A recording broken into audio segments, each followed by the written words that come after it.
Gracias por continuar con nosotros. Ahora conversaremos con el licenciado Leo Valerón, con quien vamos a hablar sobre el tema educativo, quien dirige el Instituto Dominicano de Evaluación e Investigación de la Calidad Educativa.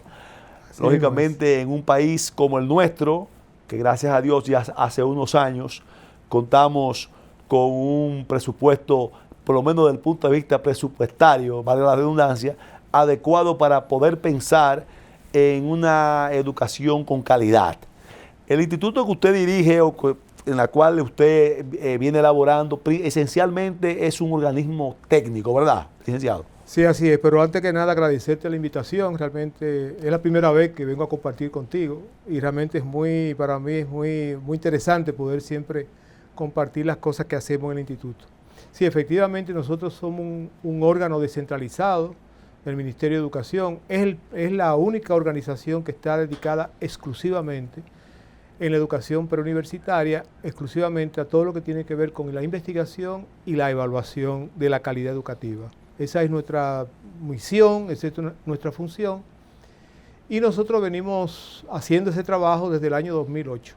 Es decir, que recientemente, de hecho, acabamos de cumplir nuestros primeros 11 años como institución, y a lo largo de estos años, bueno, hemos hecho grandes esfuerzos por poner en la agenda de República Dominicana un tema que en sentido general, digamos, no se valoraba tanto, que era la investigación educativa, la investigación en sentido general. Es decir, por mucho tiempo siempre se decía, bueno, ¿para qué investigar? O sea, ¿para qué preocuparse en la investigación cuando ya los problemas están claros, los problemas están definidos? Entonces, ¿qué necesidad tenemos para hacer investigación? No. Cuando estamos caminando en un mundo donde la investigación, ya se está hablando de emprendurismo e investigación. Así mismo en todo lo que de una forma u otra se considera una sociedad en desarrollo. Así mismo es, ¿no? Y que hoy tomar decisiones en materia educativa, como en cualquier ámbito de las políticas públicas, tomar decisiones tiene que ser sobre la base de evidencia científica. O sea, no se puede tomar decisiones a la ligera. ¿Por qué un niño aprende? ¿Cómo un niño aprende? ¿Cuándo un niño aprende? Son preguntas que hay que contestarlas. Yo te puedo decir, en el 2017, el Ministerio de Educación hizo una evaluación diagnóstica de los niños de tercer grado de primaria. En el 2018 lo hizo en sexto de primaria. Yo me he puesto a jugar con la información, a profundizar en la información.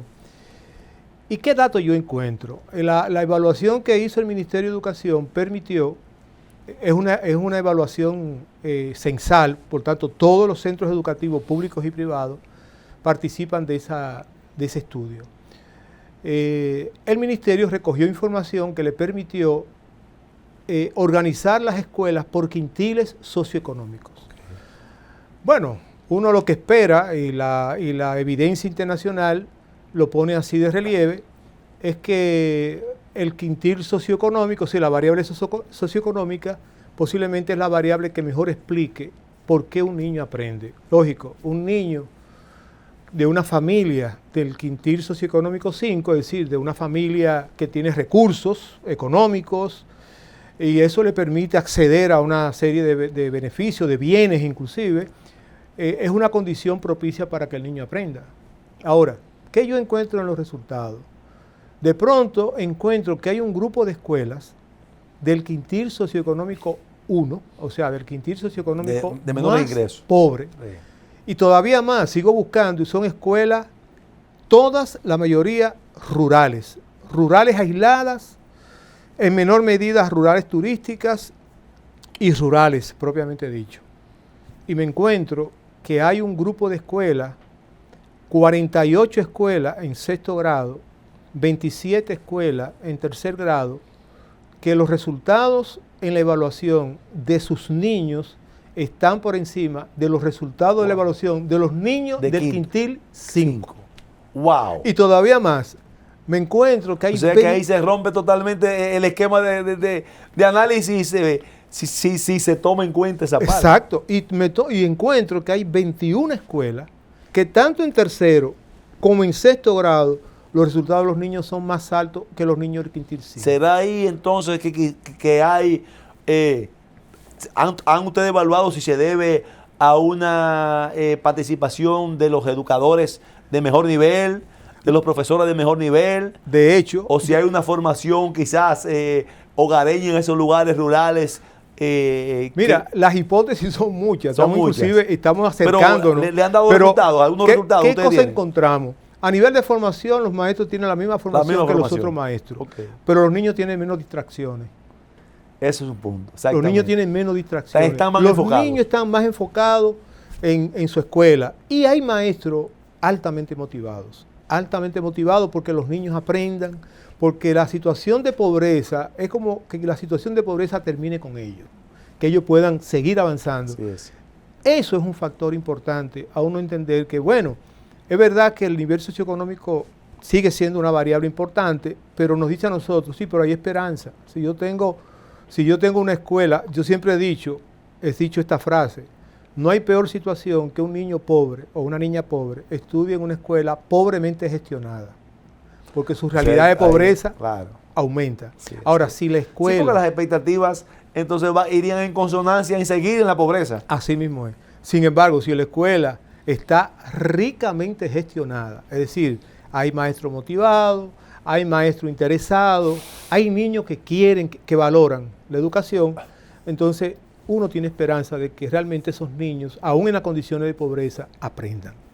Y ese es un tema interesante en República Dominicana. Y en América Latina, o sea, ya se han hecho varios estudios. Yo mismo participé en lo que fue prácticamente uno de los primeros estudios en América Latina, porque fue en el 88, donde probamos que una escuela, aún en un nivel socioeconómico pobre, si está gestionada, o sea, si tiene un director, aquella vez decíamos, fuerte y activo, un director fuerte y activo, y además tenemos maestros que sí, aquella vez en el 88, la palabra fuerte hablaba mucho de rigurosidad. De rigurosidad, dedicación, disciplina. Y además, tener maestros que están atendiendo a cada niño de manera particular, ya eso genera diferencia. Y eso lo probamos en el 88. 90. Fue un estudio que hicimos con la asesoría de la Universidad de Vancouver de Canadá. Es decir, ¿se hizo a nivel nacional o se cogieron algunas plazas específicas? Fue un estudio, lo hicimos un estudio de caso, no había más recursos en ese momento, un estudio de caso, pero fue un estudio que por lo menos dio orientaciones muy claras sobre la fuerza que tiene una gestión efectiva, una gestión centrada en que cada niño aprenda. Y esa es, yo creo, la tarea nuestra. Licenciado, en la actualidad, sobre la base de lo que ustedes vienen realizando en la parte de investigación y en la parte evaluativa, ¿cuáles perciben ustedes que son los problemas principales? Si se dan más en la educación inicial, primaria, si se dan más que lógicamente en la secundaria va a depender en gran medida de la educación inicial, en la primaria, si hay elementos en esos problemas que tienen que ver con los pensum educativos, si eso también es parte de lo que ustedes hacen, si hay elementos que tienen que ver también con, ya usted lo dijo, la formación de los educadores. ¿Cuáles han sido, vamos a decir, los problemas principales que ustedes han encontrado? Sí, mira, vamos a decir que el primer problema, o el problema más importante que nosotros evidenciamos, y lo evidenciamos en todos los estudios, tanto nacionales como internacionales, es que los logros de aprendizaje, es decir, el rendimiento de los niños en esas evaluaciones está muy por debajo de lo que uno espera. O sea, las mismas pruebas nacionales, yo digo que las pruebas nacionales es una especie de electrocardiograma que no cambia. O sea, los resultados son prácticamente similares año tras año. Y lamentablemente malos. Y son muy bajos. Muy bajos. En los estudios que hacemos se sigue repitiendo el mismo tema. En los estudios internacionales que hacemos se sigue repitiendo el mismo tema. Sin embargo, la prueba PISA, que tú lo conoces, he oído mencionar, la prueba PISA es ese programa de evaluación de estudiantes que la maneja la OCDE a nivel internacional, donde participan 70 y pico de países. En la base de datos, en el análisis de la base de datos de nuestros resultados particulares de República Dominicana, encontramos una evidencia sumamente interesante. Era que los estudiantes que habían tenido la posibilidad de ir al nivel inicial, es decir, no empezaron a los 6 años, sino que empezaron a los 5, tenían 25 puntos por encima del resto. Pero lo que habían empezado a los 4 años aumentaba. Quiere decir, los años de escolaridad, tener más años de la experiencia. Es mayor garantía de una mejor educación. Genera resultados positivos, Y uno dice, qué bueno que el gobierno actual ha dedicado fondos a todo lo que tiene que ver con las estancias infantiles, que todavía eso es un tema que hay que seguir. Hay mucho ahí que los niños de 5 años hay un porcentaje relativamente alto que está yendo a la escuela, aunque aún todavía tenemos que romper con la cultura de la familia. Nosotros hicimos un estudio en el instituto. La primera parte del estudio era contraponiendo la oferta y la demanda. ¿Qué te estoy dando yo, familia, para que tú puedas mandar a tus hijos, y qué es lo que tú me envías? Y encontramos una cosa muy curiosa. En comunidades relativamente pobres, tú tienes una escuela que tiene un aula de 5 años, tiene 2 aulas de 5 años, tiene el maestro nombrado, tiene todo el material, pero la familia no manda a los muchachos. Entonces hicimos el segundo estudio a averiguar por qué. Es que ahí se va a jugar. Wow. O no, es que el niño trabaja conmigo en el campo. O sea, eso es una variable. Fíjate que nosotros tenemos un porcentaje muy alto de niños en edad escolar, inclusive niños problemas menores. Social serio, decía ahí. Serio. Cuando usted ve que una familia, niños, se ven impedidos de ir a recibir la educación porque tienen que trabajar. Porque tienen que trabajar. O porque la niña tiene que atender a los más pequeños. Exactamente. Eso es un tema. Entonces, ahí hay un tema serio que eso es un factor que incide en esos aprendizajes. De hecho, en los estudios internacionales... ¿Y esos estudios han dado algún tipo de propuesta de soluciones a ese tema? De todos esos estudios salen esas cosas, claro. No, pero digo, si salen al mismo tiempo propuestas de soluciones a esa problemática. Claro, sí. Y nosotros inclusive en el instituto hemos ido implementando durante ya varios años 2 tipos de actividades.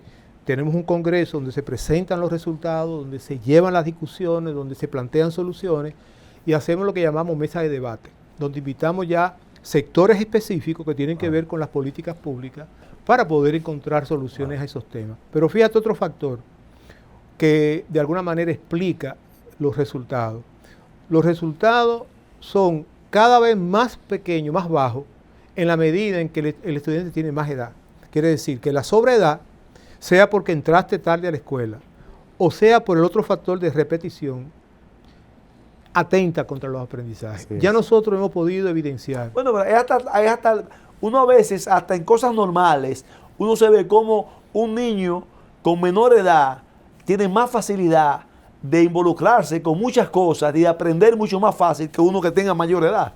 De hecho, eso es prácticamente ya científicamente comprobado. Sí. En esos estudios que te mencionaba, de hecho, queda muy claro que los niños que están en la edad requerida, es decir, está en primero de primaria a los 6 años, y así sucesivamente. Los niños que están en la edad requerida tienen mejores resultados que los niños que están en sobreedad. Y eso es lo que nos dice a nosotros. La repetición no genera aprendizaje. Porque el niño repita, no aprende. Al contrario, ¿qué encontramos? Que mientras más aprende el niño, menos aprende. Mientras más repite el niño, menos aprende. Entonces la política de repetición no es una buena política. Yo creo no que es una buena política. Ese es un tema que vamos a continuar ahí después de una breve pausa que tenemos. Continuamos ese punto porque cuando dice que la política de repetición no garantiza aprender, cuando volvamos, me gustaría saber entonces qué se hace entonces para eliminar esa parte. Continuamos en unos breves minutos.